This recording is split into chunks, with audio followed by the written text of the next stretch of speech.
1 కోటి ఇన్వెస్ట్ చేస్తే 2 కోట్లు, 50 కోట్లు ఇన్వెస్ట్ చేస్తుంటే 100 కోట్లు. బాగా ఆలోచించుకుని చెప్పండి. మహాలక్ష్మిని ఎక్కువసేపు గుమ్మం దగ్గర నిలబెట్టకూడదయ్యా. తలుపులు మూసేసి వెనక్కి పంపించేయకండి. సార్, ఏంటమ్మా? కలొచ్చి సార్ని ఒకసారి కలవాలి. ముఖ్యమైన మీటింగ్ జరుగుతుందమ్మా, ఎవరిని లోపలికి వదలకూడదని చెప్పారు. ఏమండి, మా ఇన్వెస్టర్లందరూ లోపలే ఉన్నారు, నేను కలవాలి. లేదమ్మా, స్ట్రిక్ట్ గా చెప్పారమ్మా, ఎవరిని లోపలికి వదలకూడదని. అమ్మా సెక్యూరిటీ కదమ్మా. వదలవయ్యా. సార్, కావాల్సిన అమ్మాయి. అలాగే సార్. రామ్మా, ఏంటి ఈ టైంకి నువ్వు ఇక్కడికి వచ్చావు? ఏం చేస్తున్నారు?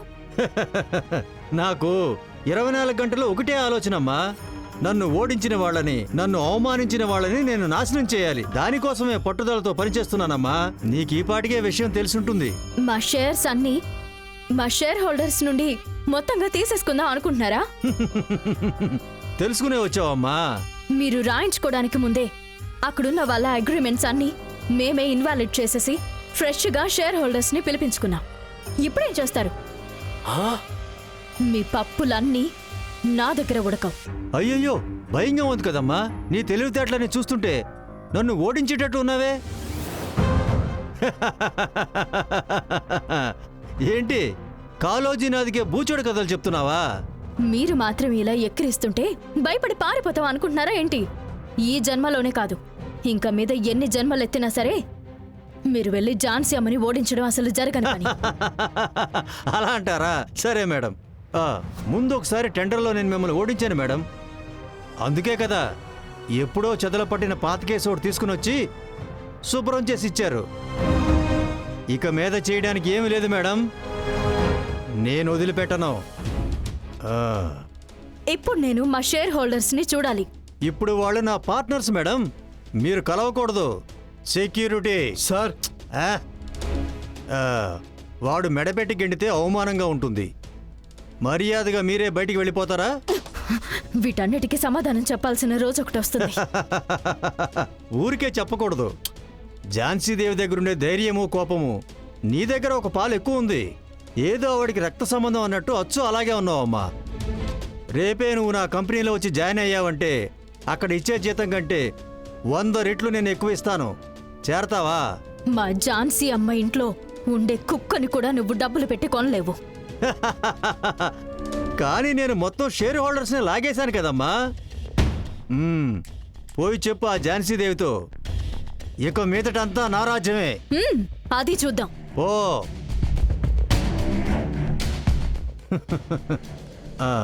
అవును, తను మాత్రమే వచ్చిందంటే ఈ విషయం ఝాన్సీకి ఇంకా తెలియదనే కదా అర్థం.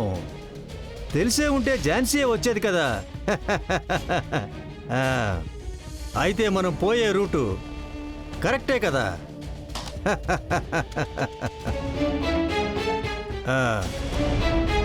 రేపు పొద్దున 10 గంటలకు అందరూ వచ్చి సంతకం చేసేయండి.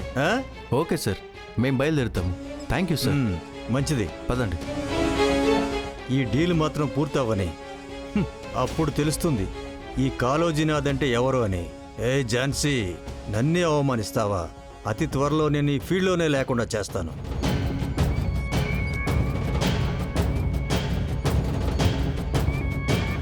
సార్, పిలిచారా సార్? కూర్చోవయ్యా. అవును, నీకు ఆ బంగారి తెలుసా? ఎవరు సార్? అదేనయ్యా, ఝాన్సీ దగ్గర కొత్తగా ఒక అమ్మాయి జాబ్లో జాయిన్ అయింది కదా. ఏం మాటలు, ఏం గోలా అబ్బా.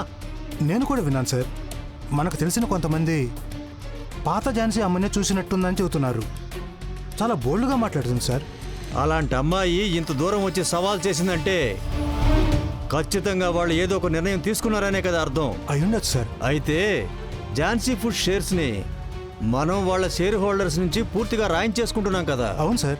అది జరగకుండా ఉండడానికి ఆ అమ్మాయి ఏ స్ట్రీమ్కి అయినా పోయేలా ఉందయ్యా. అలాంటి ఛాన్స్ ఉంది సార్. ఏంటయ్యా ఛాన్స్ ఇచ్చేది? అది ఆపాలి కదా. ఆ ఇన్వెస్టర్లు మొత్తం అందరినీ మన హోటల్లోనే స్టే చేయమనండి. రేపు రిజిస్ట్రేషన్ అయిపోయేంత వరకు వాళ్ళని డీప్గా వాచ్ చేయండి. వాళ్ళకి ఏం కావాలన్నా అరేంజ్ చేయండి. వాళ్ళు ఫోన్ మాట్లాడినా అది గమనించండి. Okay sir. ఎవరితో మాట్లాడుతున్నారో మనకు తెలియాలి. వారు సైన్ చేసే వరకు వాళ్ళ మనసు 1% కూడా మారకూడదు, సరేనా? సరే సార్.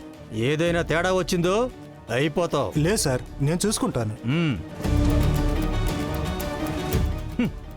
బంగారి, నువ్వా నేనా చూసుకుందాం.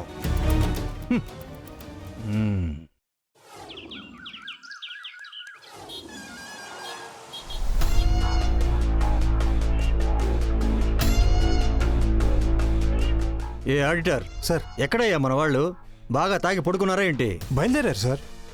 త్వరగా రమ్మని చెప్పవయ్యా, మంచి టైం మించిపోతుంది. సార్ ఇక మీదట మీకు మంచి జరిగిపోతుంది. అంతే అంటావా? అవును సార్. రానిలే రానిలే.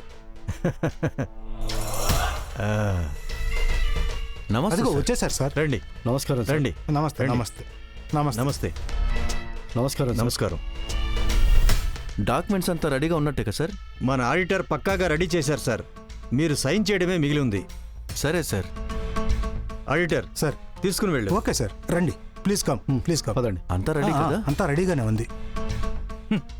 మ్మ్. షేర్ హోల్డర్స్ అందరూ ఇందులో సైన్ చేయండి.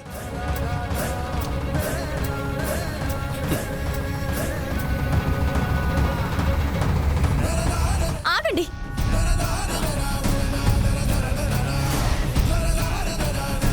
అయ్యయ్యో, నీ గోల అసలు భరించలేకపోతున్నావే. ఏమ్మా, అసలు నీకేంటమ్మా సమస్య? సార్ వద్దు సార్. ఇన్నేళ్లుగా మీరు ఝాన్సీ ఫుడ్స్లో షేర్స్ పెట్టుకున్నారు. ఇప్పుడు ఇంత ద్రోహం చేస్తున్నారే, మీకేమైనా న్యాయంగా ఉందా? న్యాయం అన్యాయం అన్నీ డబ్బుకు ముందు కనుమరుగవుతాయి బంగారి. నువ్వు చిన్నపిల్లవి కదా, నీకు అనుభవం సరిపోదు. నువ్వు నేర్చుకోవాల్సింది చాలా ఉందమ్మా. పక్కన నిలబడి వేడుక చూడు. అవును, ఇక్కడ ఇంత పెద్ద విషయం జరుగుతోంది. ఇది ఝాన్సీదేవికి చెప్పి సమస్యని పెద్ద చేస్తేనే కదా ఈ గొడవ స్ట్రాంగ్గా ఉంటుంది. అది వదిలేసి నువ్వే పరిగెత్తుకుంటూ ముందుకు వస్తున్నావే, ఇది నీకు న్యాయంగా ఉందా? నా రాత నీలాంటి చిన్నపిల్లలతో గొడవ పడాల్సి వస్తుంది.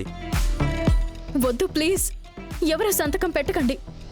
మీరంతా పెద్ద తప్పు చేస్తున్నారు. ఇలాంటి అతనితో చేయి కలిపారు అంటే మీ అందరి లైఫ్ స్పాయిల్ అయిపోతాయి. మీరు చేస్తున్న దాని పేరు నమ్మక ద్రోహం. ఓహో, ఇప్పుడు ఎమోషనల్గా బ్లాక్మెయిల్ చేస్తున్నావమ్మా? దానికంతా వీళ్ళు లొంగిపోరమ్మా. ఏంటయ్యా చూస్తున్నారు? సంతకం పెట్టి డబ్బులు తీసుకుని వెళ్ళండి. పెట్టండి. సార్ ప్లీజ్ సార్, ఒక్కసారి నా మాట వినండి. సార్ ప్లీజ్, నేను చెప్పేది వినండి. మీరు పెట్టండి. మ్యామ్ ప్లీజ్ మేడం, పెట్టకండి మేడం. సార్ ఝాన్సీ అమ్మకి ద్రోహం చేయకండి. ప్లీజ్ సైన్ చేయకండి.